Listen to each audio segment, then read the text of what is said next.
How many times has someone walked up to you and handed you their camera and said, "Hey, can you take a picture of me?" This is the most common photo scenario. It's a picture of people, which is known as a portrait. So where do you place the people inside the frame? You need to use the rule of thirds. It's super easy to use this rule. Imagine that you draw two vertical lines at the 1/3 points in your frame, and then you draw two horizontal lines that are also at the 1/3 point. Typically, you want to place your subject on either the left 1/3 of the photo or the right 1/3 of the photo. You also don't want your subject just facing straight towards the camera, but have them facing one way or the other. Now, let's place my body on the left third and get your subject to face their body inwards into the photo and then look at the camera. It's a very nice placement. But what you don't want is to have your subject on the left 1/3 facing out of the photo. The reason for that is because your viewer's eye will follow what your subject is looking at, and your viewer's eye will leave the photo and it will never come back. So place your viewer either on the left third or the right third. Now let's talk about where the face goes, because this is the most important part.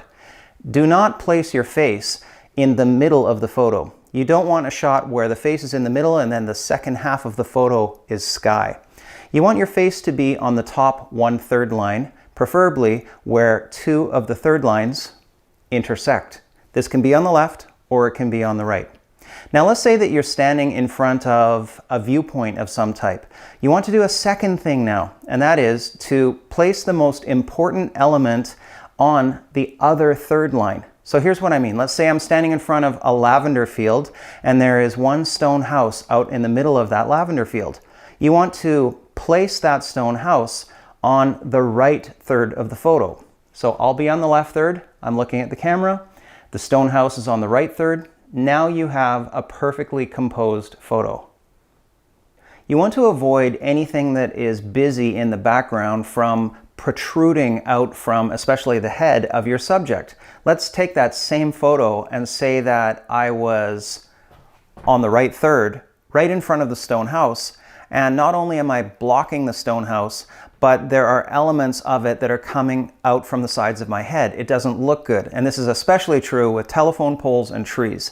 So you want to make sure that there's nothing behind your subject's head that is going to become a distraction in the photo. Let's say that your subject was not standing in front of a viewpoint, but was just standing in front of a non-textured background.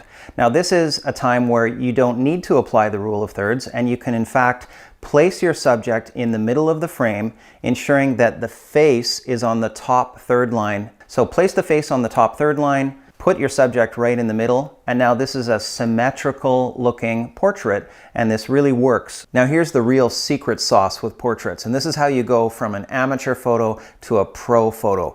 It involves blurring out the background so that the face of your subject is nice and tack sharp, and the background is completely blown out and blurry. This is how you make your photos look pro. Now the way to do this is very easy. If you have an iPhone or an Android phone, there is usually an option inside your camera app called Portrait. Use that and it will blur out the background. If you're shooting with a digital camera, it's also easy to do this. It's really just 2 steps. Step number 1 is to choose aperture priority on your camera and adjust your f-stop number, which is that tiny little dial, to the smallest number. Your smallest number may be f2.8, it could be f3.5. You just want it to be the smallest one you've got. Then you want to zoom in your lens to the maximum amount of zoom. And when you do those 2 things and ensure that you are focusing on the face of your subject, then the background will be completely blurry and your portrait is going to look professional. So here's your recipe. Step number 1, move your subject around so that your subject will be on one of the third lines in the frame. Step number 2, adjust your frame so that any interesting elements that are in the background will also be on one of the third lines.